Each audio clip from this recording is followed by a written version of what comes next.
सांख्य मत पर वैशेषिक की आपत्ति। सजातिवादी सांख्य मतावलंबियों का कथन किस प्रकार असंगत है, तो वैशेषिक मतावलंबी बतलाते हैं। जिस सांख्य मतावलंबी के मत में कारण ही कार्य है, उसके सिद्धांत अनुसार कारण ही उत्पन्न होता है।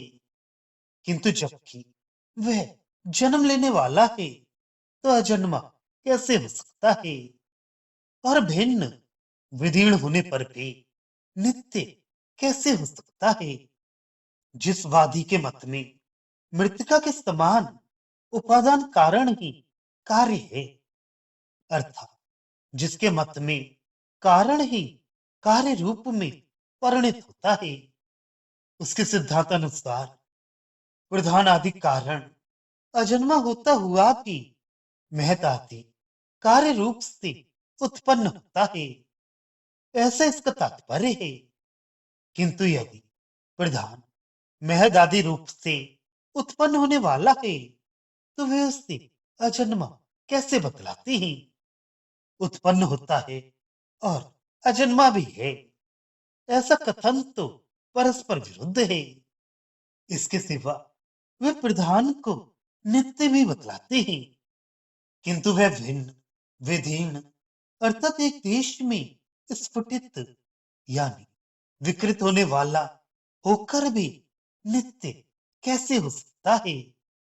तात्पर्य है कि घट आदि सावयव पदार्थ जो एक देश में स्फुटित होने वाले हैं, लोक में कभी नित्य नहीं देखे गए।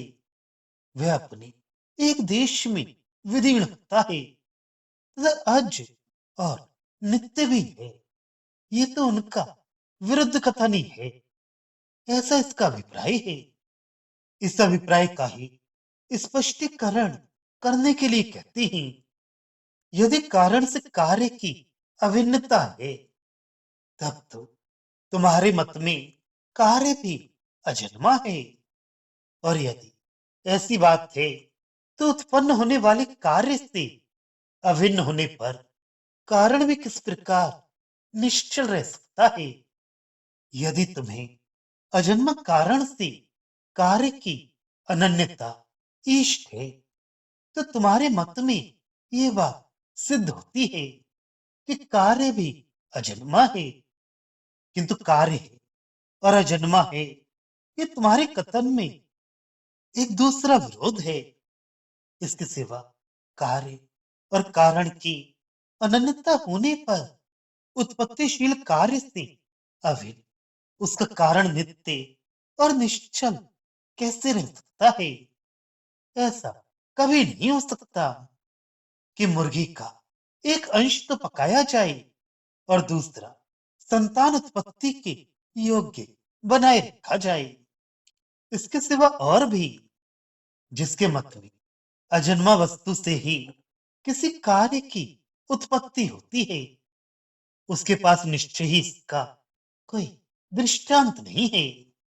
और यदि जात पदार्थ से ही कार्य की उत्पत्ति मानी जाए, तो अनवस्था उपस्थित हो जाती है।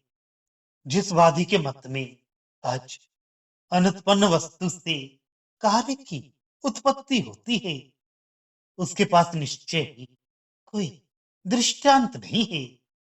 अतः तात्पर्य यह हुआ कि दृष्टांत का अभाव होने के कारण यह बात स्वयं सिद्ध हो जाती है कि अज वस्तु से किसी की उत्पत्ति नहीं होती।